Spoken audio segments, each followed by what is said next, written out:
The following episode touches on subjects such as trauma, mental health and suicide that some people may find triggering. Please take a sec and consider who's listening, and that includes you. And remember, if you need to chat things through, please call Lifeline on 131114 or visit beyondblue.org.au. Rescued is a podcast of conversations with rescuers and those who've been rescued. It's about the lessons we learn about ourselves, the places we go and why, without judgment or shame, to help us have better adventures, manage risk and deal with the unexpected. Dr. Paul Luckin is an anaesthetist with a very unique background. As an authority on human survivability, he's medical advisor to the police search and rescue teams and the Australian Maritime Safety Authority, that's AMSA, providing timeframes for human survival during search and rescue operations. He teaches the medical aspects of search and rescue and is on the directing staff of the National Police Search and Rescue Managers course. A humble and highly trained specialist clinician and expert, he's served as captain in the Royal Australian Naval Reserve in Bougainville, East Timor, in the resuscitation and retrieval team for the victims of the first Bali bombing, and in the first foreign medical team into Banda Aceh following the 2004 tsunami, and much, much more. In 2015, he was made a member of the Order of Australia, AM, for significant service to the community through emergency medicine. And he joins me today. Hello, Paul. It is so great to have you here. Thank you so much for joining me. Let's kick off by telling me a little bit about Paul as a young man in terms of the ways that you connected to the bush or to wild places and how those places and experiences made you feel. I was incredibly lucky. I was born in Africa, South Africa, and my parents were teachers. Every school holiday, they'd put us in the back of a car and we'd go to a game reserve, and just about all of the game reserves in sort of southern Africa.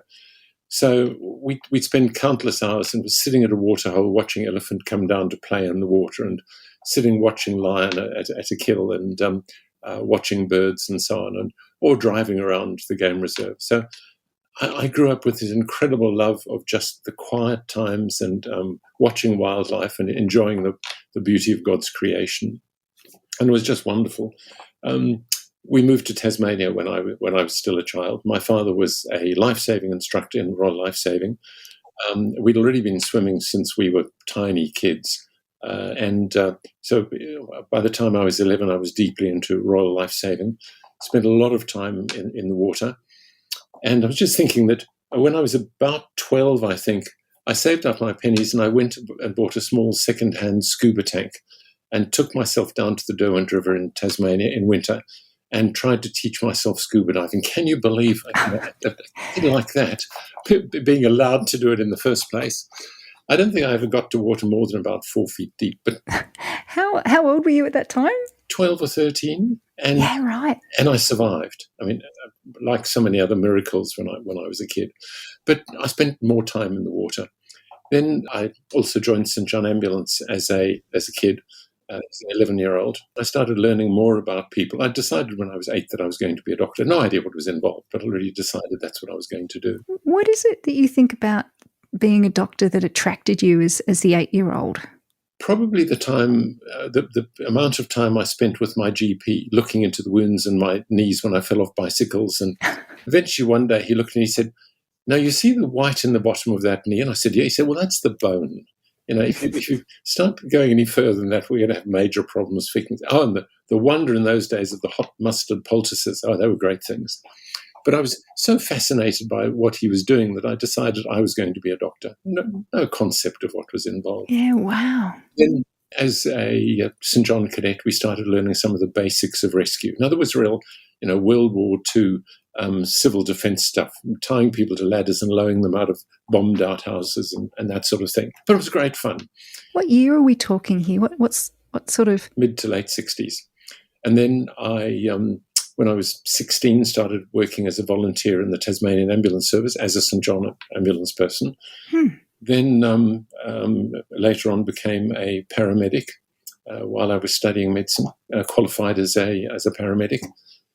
Went to Africa to study medicine, and then once I'd graduated in medicine, moved to Durban from Johannesburg, and training as an anaesthetist, ended up in a mountain rescue team and spent 8 years in mountain rescue in the Drakensberg Mountains in South Africa. So again, I was out in the bush, rock climbing, hiking in the mountains, flying around those incredibly beautiful mountains in small military helicopters in all weathers, all times of the year. And, it was just as much time as I could spend out in the mountains, and if not in the mountains, then in the game reserves. It was just the most wonderful way to spend time and learn my profession and become fairly highly trained in mountain rescue at the same time.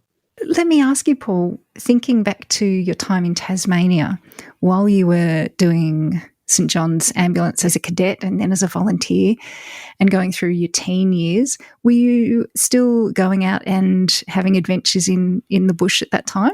Not out in the bush, mainly in the water. I was out either swimming, life-saving, lots of time spent in the water in life-saving, or down at the beach again, doing life-saving. And then later on, scuba diving. And later, when I was a paramedic, and then when I was a doctor, I used to dive with the Tasmania Police Search and Rescue diving team, because they were happy to have a doctor with them on their training dives. I was very happy to be with professionals who I could learn a great deal about the niceties and the safety of diving with professionals. So it was wonderful. So the world of paramedics and the clinical side of things can feel like, and this is from me as a bit of an outsider, but feel like one sort of avenue and pathway that you can take. But then adding in this rescue component as well feels like another tangent that you can choose to go on, and you chose that path. Well, what do you think drew you into that, and what did you like about it? When I was a full-time paramedic, I was in the ambulance rescue squad. So we spent time not only cutting people out of motor cars, but we also did some training in cliff rescue because, as people from Hobart will know, there are beautiful big cliffs on the side of the Derwent River. So we spent time going down those. And in our professional training, we had training in rescue. But then when I ended up in Africa, I happened to be working as an intensive care registrar, and the head of the unit took a phone call and he said, "No, I have no time to come and be the doctor in the mountain rescue team, but I have here a boy from the Antipodes with a background in pre-hospital emergency care and some training in rescue. Here you are, Lucken, take the phone." So I then joined the Mountain Club of South Africa, the Natal section. Our responsibility is to provide a mountain rescue team for the section of the mountains in our area. So we had, I think from memory, about 600 kilometers and well over 100 peaks over 10,000 feet in our area of responsibility. So somebody who's skilled as a doctor is useless in rescue until they've had a lot of very specific rescue training. In our case, it took a couple of years to teach you the basics of mountain rescue and enough climbing and so on. I had a head start in that, but nevertheless, it takes significant training because you're no good in a rescue team just for your medical skills or just for this skill. You have to be very competent all around. And the military, tell me a little bit about that. I come from a military family. We have many, many generations of senior officers in the military. And I'd always wanted to join the Navy because of my interest in everything to do with the water. And again, because of some family history. So joined the Naval Reserve when we were back in Tasmania and did all of the appropriate courses. I joined at a time of high operational activity, so was sent on deployments to a number of fairly unpleasant places. You don't tend to send people like me to nice places because if they're nice places, you don't need anaesthetists and surgical teams. So I've had a very rewarding career in the Navy. Well, it sounds like there's a synergy between the teamwork that happens seemingly organically and also a similar teamwork and ethos that happens within a search and rescue team who are, small teams often in remote places. Can you talk to me a little bit about that? That's absolutely right. There is incredible synergy. And what that depends again on is the ethos, the shared ethos, and the shared accomplishing the task before looking after yourself is the prime thing. And then the fact that you have to have a very high level of shared training so that you can put together in a team, hopefully the team that you're used to working with, but not necessarily. And I don't think of it as a small team. I think of it as a very large team because they're not only, in our case, in mountain rescue in a small helicopter, there'd be 3 rescue personnel, but there'd be a pilot and an engineer as well who we're totally dependent on.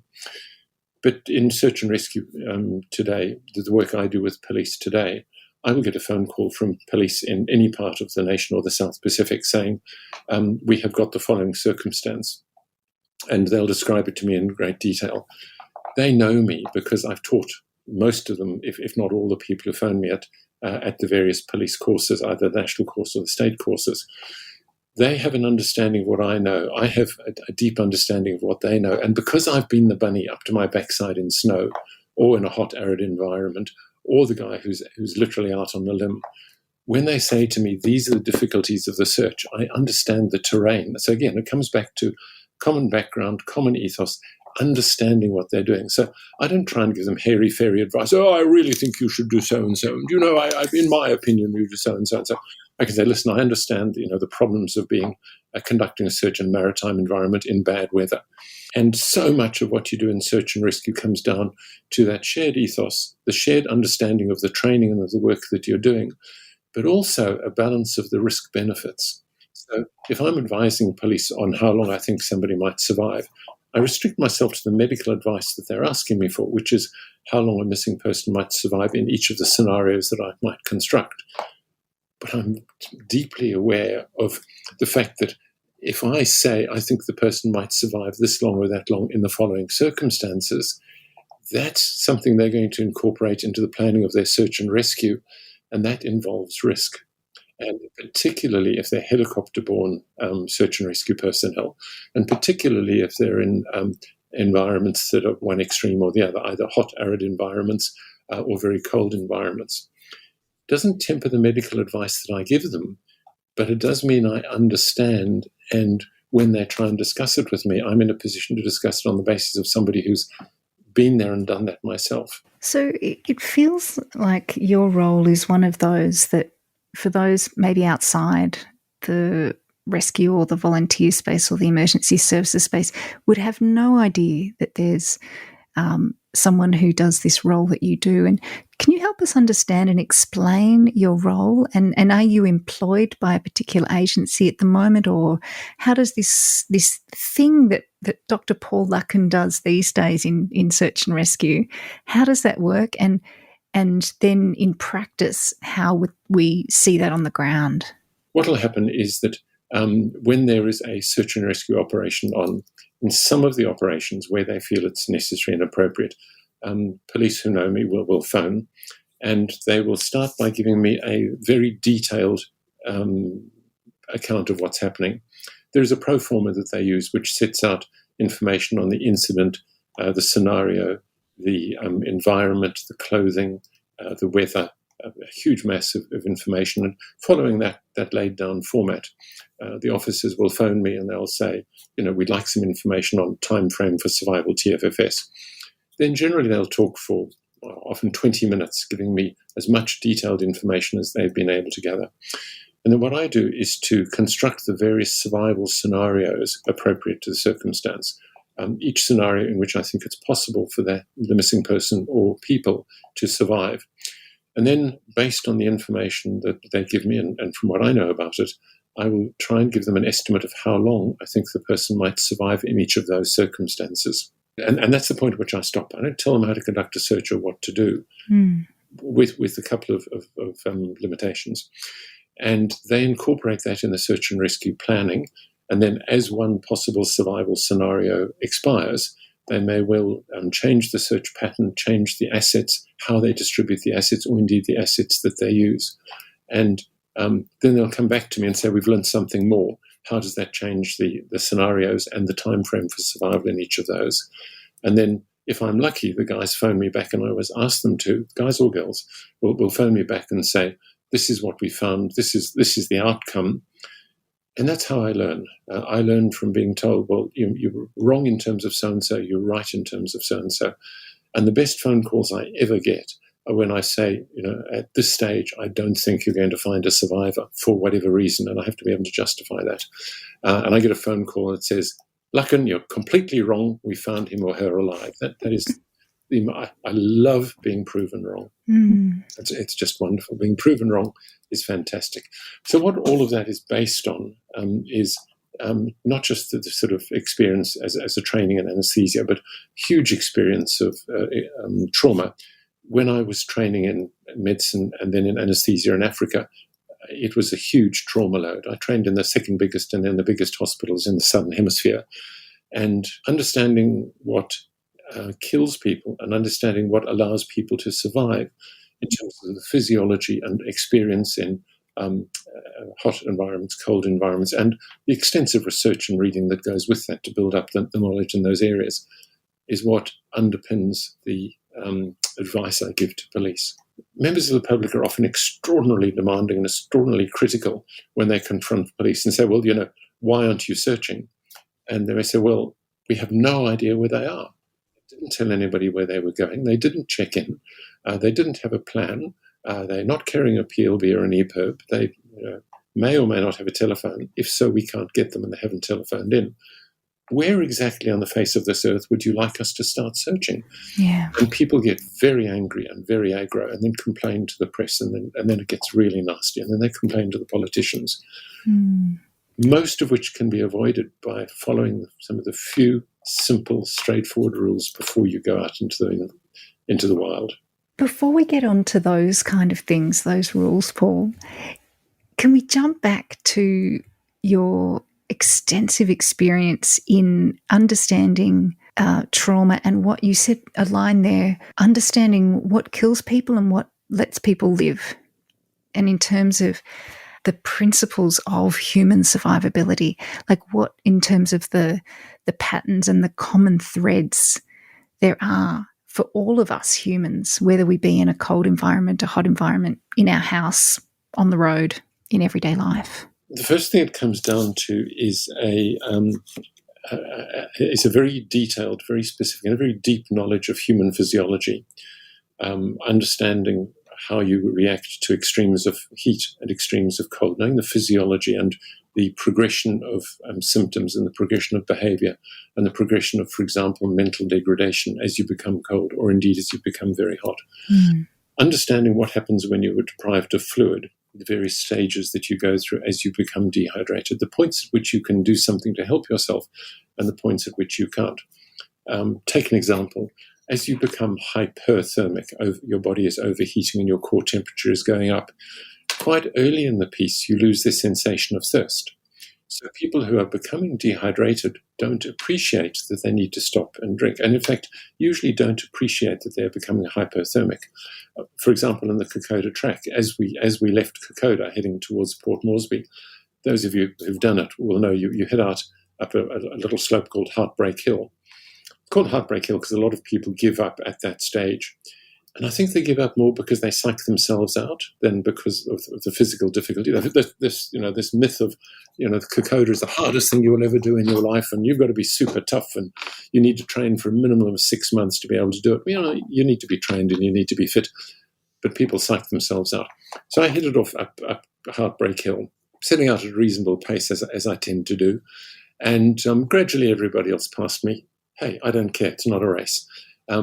And then I ended up with a naval clearance diver walking with me. And diver turned to me and said, "It's all right, sir, 1 foot at a time." And I cracked up laughing because I realized that he could see I was hypothermic and my mental capability was degrading.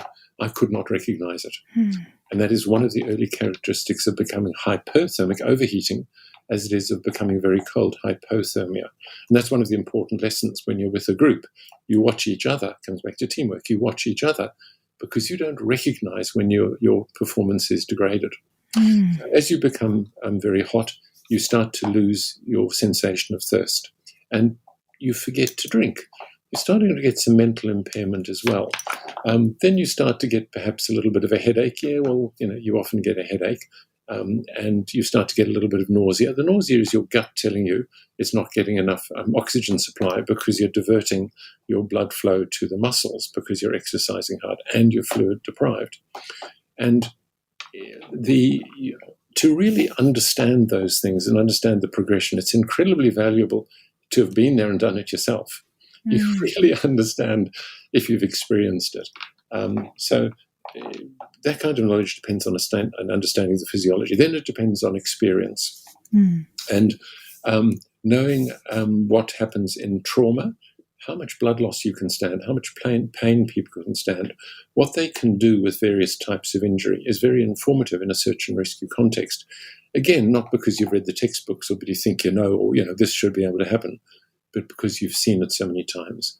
And in my case, dealing with huge trauma load, we looked after everything from, stab wounds, gunshot wounds, people who'd been run over by trains, disembowelments, to stabbed hearts and so on. You really get an understanding of what human physiology can take, and where the endpoints in survival are, and what you have to do to try and keep those people alive. And by extension, what those people in any kind of search and rescue operation, what they need to do to be able to stay alive. That in turn feeds into the information and the advice that you can give people and that I can give to police in terms of how you might help to keep people alive in the search and rescue operative environment. And the military experience and the experience in life-saving all comes back to be tremendously valuable. Massive thanks for the support from the team at Paddy Pallin, who since 1930 have been leaders in travel and outdoor adventure. In fact, did you know that Paddy himself, a member of the Sydney Bushwalkers Club, was a volunteer in the original search and rescue arm of the Federation of Bushwalking Clubs in New South Wales? Nice one, Paddy. So, Paul, if we think a bit more about those common threads of human survivability and the places that we find ourselves out in the bush, what are some of the main, like the top 5 things that we should absolutely have front of mind every time that we go out into the bush for an adventure, for some exploring, for some fun times? What do we need to keep in mind to ensure our own survivability? The first thing is you've got to plan to survive. Don't plan to go and do an adventure in the bush. Plan to survive. So that means that you let people know where you're going. You have a plan, preferably a written plan. I'm going on a 5-day hike. These are my waypoints. This is where I expect I'll be at any given stage. I'll have communications up to the end of day 1. Thereafter, if I'm in distress, it'll be an emergency signal from my equipment, from the personal locator beacon, or if I'm in a maritime environment, from my EPIRB. So make sure that people know where you're going and they know when you're going to be back and where you will be coming out. So if you don't come back, the search and rescue team at least have an opportunity and have a chance to know where you are likely to be at any given stage. And then make sure that you have the appropriate equipment. So I've mentioned PLBs or in a boat, an EPIRB.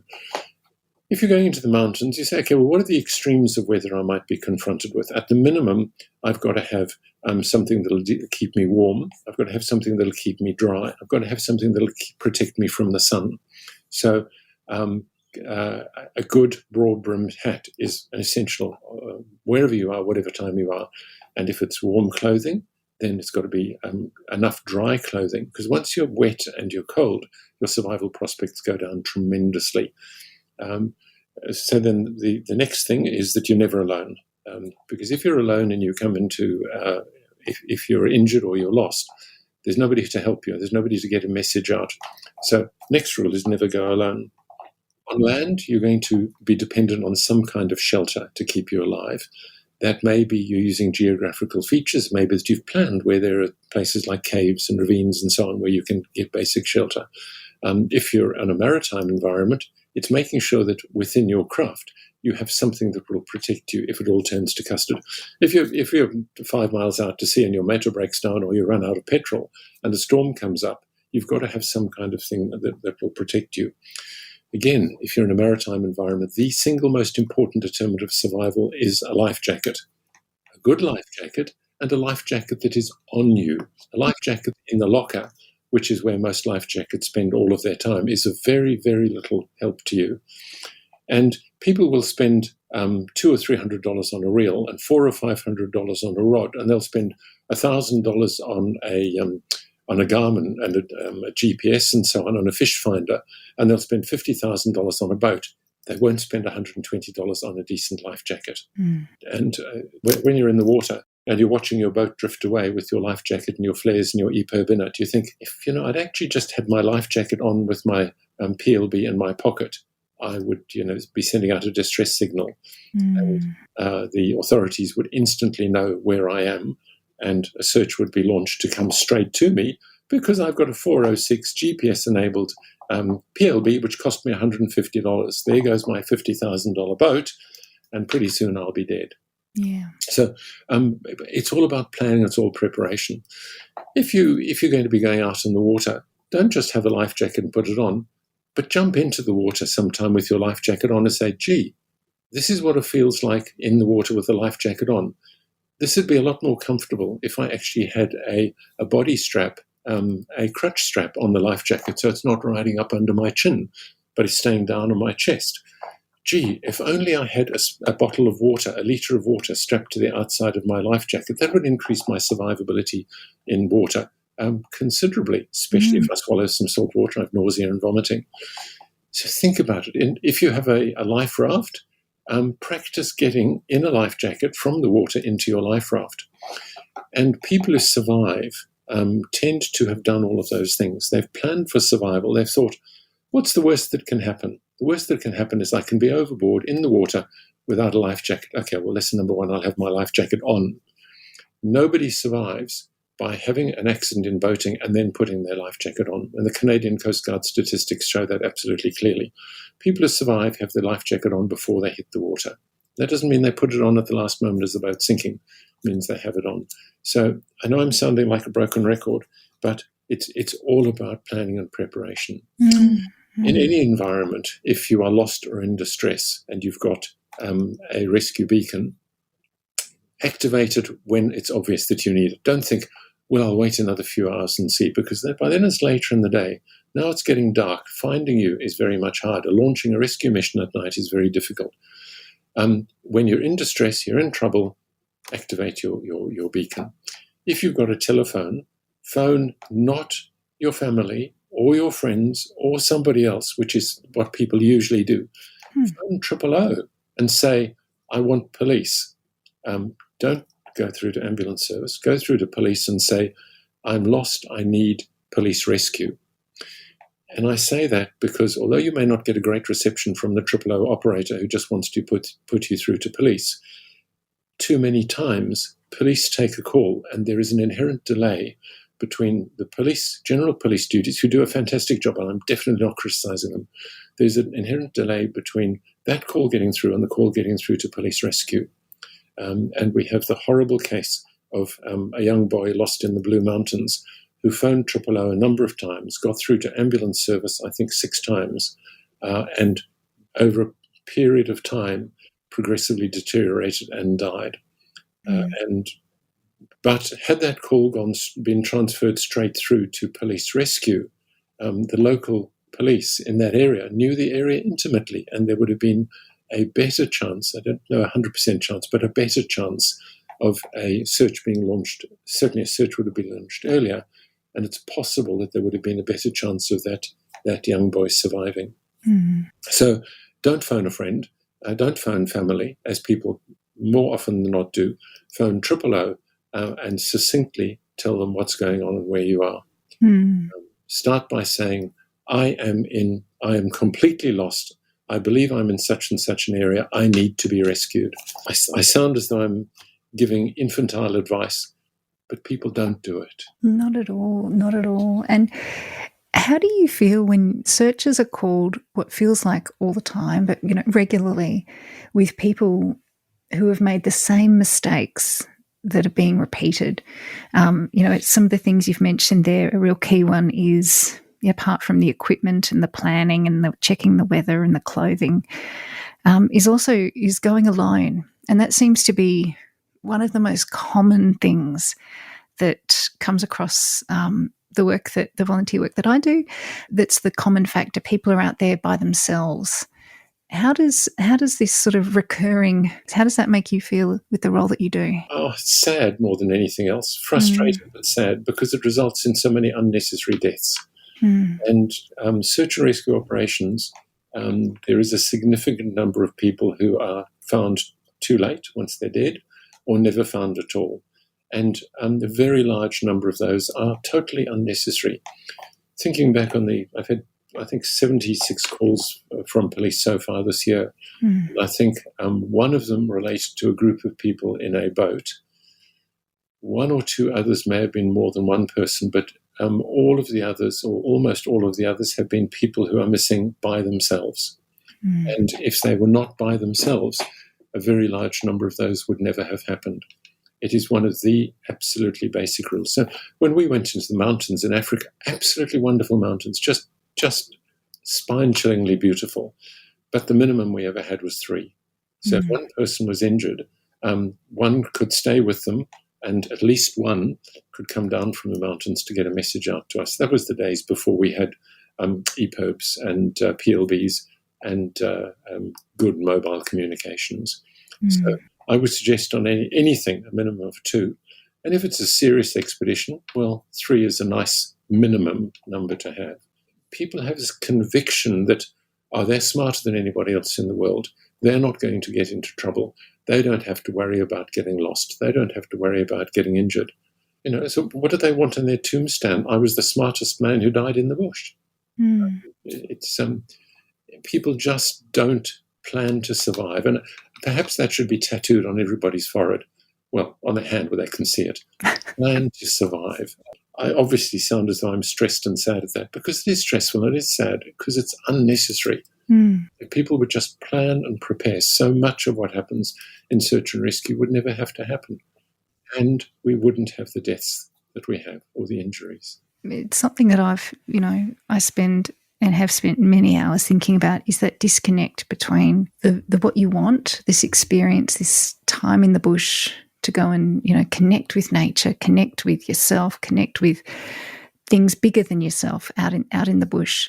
So there's that dream that, we see on social media, and then there's the reality. So the reality being that if you just do this plan to survive, like what's in the TREK acronym, the TREK acronym, it's not hard to do it right, to set yourself up for success, but the dream and the reality has this massive disconnect within culture, within the way maybe as a society we speak about the way that we do go and venture into these places. And that hidden world of, unless you've been either employed by or volunteer or somehow involved or touched, unfortunately, by an incident, by a search, you just don't realise this whole other world that's there, because everyone just sees the beautiful shiny things. That's absolutely right. And people say, but the whole point is I want to be by myself and I want to get out and experience nature. And I say, look, I understand that, but there are other ways you can do that. For example, 2 of you can decide we want to be completely by ourselves, we want to experience nature. But say, okay, we'll do the walk at the same time, but maybe 20 meters apart. We won't talk to each other. We won't share anything. We'll each have our own tent. We'll each have our own food. And provided, every 10 or 15 minutes, you can just see that there's somebody there. You can each do your thing. You can have a wonderful time. You can not talk to another soul for the whole weekend or the whole 3 or 4 or 5 days. But if you come to grief, somebody notices they haven't seen you in the distance for 10 or 15 minutes. And obviously, the more dense the terrain in the bush, the closer you need to be. But having somebody who's aware where you are, and at the very least, perhaps twice a day, if you insist on being by yourself, if you cannot contemplate doing it, at least twice a day, phone in. And today, fortunately, a lot of areas do have mobile coverage, and say, I'm now at this specific location. I'm at grid point so-and-so on my map. I'm within sight of so-and-so. I'm due north of so-and-so, about a kilometre north. check in regularly if you have to be totally on your own. Think also of the safety of the people who are searching for you. Search and rescue is not a safe occupation. And one of the things I always say is if a circumstance can kill or injure you, it can kill or injure somebody else. So, if you're the person who's been killed or injured, remember the person who's got to come to look for you is exposed to the same dangers that have killed or injured you. And that's not really fair, because you haven't planned to survive, because you haven't thought through it. So let's imagine that we've found ourselves and we haven't listened to Dr. Lucken, who said, please do not go out alone. And we find ourselves out alone and something has gone wrong. We might be lost. We might have maybe slipped down something, find ourselves injured, find ourselves, for whatever reason, we can't move from our position, or maybe we can, but we can't get ourselves out of the situation we're in. What are some of the key survivability things that we should prioritise and look for to not only look after ourselves, but to make it the best possible outcome for ourselves and for the search? First of all, hopefully you have got a personal locator beacon with you. Activate the PLB. Number two, in terms of survivability, is get yourself to a position where you have access to water if you are not carrying enough water to survive for an extended period. And the next thing that you need is some kind of shelter. Now, it may be a very basic shelter. It may be underneath a rock overhang, or within some dense vegetation, or within a hollow log. Lots of people have survived within a hollow log. If you are mobile within an area, if you're, for example, lost, which is the most common thing, find where there's water, and when you find it, stay there. And that's the next thing. Once you're lost or once you're injured, stay where you are. Don't keep on moving. If you are, for example, in an aircraft accident, or if you're in an accident and for some reason you do move, be it to find water or to find shelter, very clearly mark where you're going. Now, that doesn't mean draw a line in the sand, because the line in the sand doesn't last very long. It means take twigs or rocks and so on and make a big, broad, clear arrow. If you can, leave a note saying, this is what I'm trying to do, and date and time it. Don't just leave a note. Say when you were there, so we have an idea of how far you may have moved and in which direction. Leave very clear markings for the people who are looking for you. If you are in a motor car that goes out and gets bogged or broken down, don't leave the car, because the car will invariably be found before you're found if you leave the car. There are lots and lots of things in a motor car, a broken motor car, that you can use to help search and rescues. Take bits of whatever it is, bits of coloured material, bits of your clothing and so on, put them up on trees or put them out in the open. A bit of coloured material, a bit of coloured cloth on a tree flapping in the breeze is a great thing for a drone or a helicopter to see, or a fixed-wing aircraft to see. If your car still has hubcaps, take a hubcap, put some of the oil or some fuel in it, and set it on fire. Plumes of smoke are not only seen from the air, but I've had more than one rescue where a helicopter pilot has not seen anything, but he has smelt burning rubber because somebody set fire to a tire. And he's just flown in decreasing circles until the smell is strongest, and then said to the ground crews, that's where the smell is strongest, and they've gone there and found a missing person. Break bits off the motor car, take the mirror from the inside, the mirrors from the outside, take shiny bits of the car, spread them out on the sand, or hang them on something so that they move in the light. So that people in an aircraft see little reflective things on the ground, or things moving in treetops and so on. Use the bonnet of the car, or the roof of the car, or the lining of the car as shelter. At night, shelter in the car, both from the environmental conditions and from the possibility of marauding animals, which is fairly uncommon in most of Australia. But there are 1,000 things in a car. If your car's bogged and broken, don't worry about keeping the car alive. Worry about keeping yourself alive. And if you destroy the car in the process of using bits of it to make people find you or keep you alive, hey, the car gave its life in a very good cause, because I promise you the car's life is worth less than your life. Absolutely. So use the bits of the car. But the most important thing is stay still, find water, find shelter, and then make it possible for people to see you. And if you just made those few things at the start by planning and telling someone where you're going, and then staying on the route that you're planning as well, not changing course or changing plan, then your chances of survival and being found are much better. That last comment you made about changing plans is relevant not only on the ground, but when people go out on a boat. They say, I'm going to go for a boat. I'll be back at 9 o'clock tonight, or I'll be putting into port at so-and-so. And then they decide to change their mind and they don't tell anybody. They fail to arrive and a search and rescue operation is launched. Now, it may be that the next day they're put into port somewhere else. They don't know that there's a search and rescue operation going on. They're planning to be away for a week. Why should I phone home and say, hi, I've changed plans, I'm at so-and-so.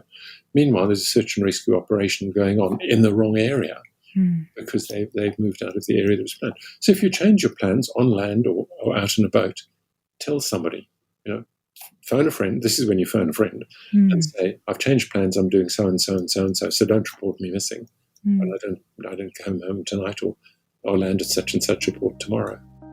That brings us to the end of part 1 of my chat with Dr. Paul Luckin, recorded in September 2024. As you can hear, this interview, it is full of not only interesting insights into the world of search and rescue, but it's loaded with lessons and information that could help so many people. Hit that subscribe button so you don't miss part 2, which will go live in the first week of March, with more behind the scenes stories from Paul, and we look at the question of what more can be done to help get these types of lessons into the broader community to help avoid missing persons in the future. Thanks for listening. I really appreciate your comments and the questions that I see pop up on the Spotify app. So maybe check that out if you want to engage a bit and be a part of the rescued community. The Rescued podcast is produced on the unceded lands of the Gundungurra people of the Blue Mountains of New South Wales. I pay my respects to the elders past and present and acknowledge their enduring connection to and care for country. Special thanks to our sponsors, Paddy Palin. This has been a Lots of Fresh Air production.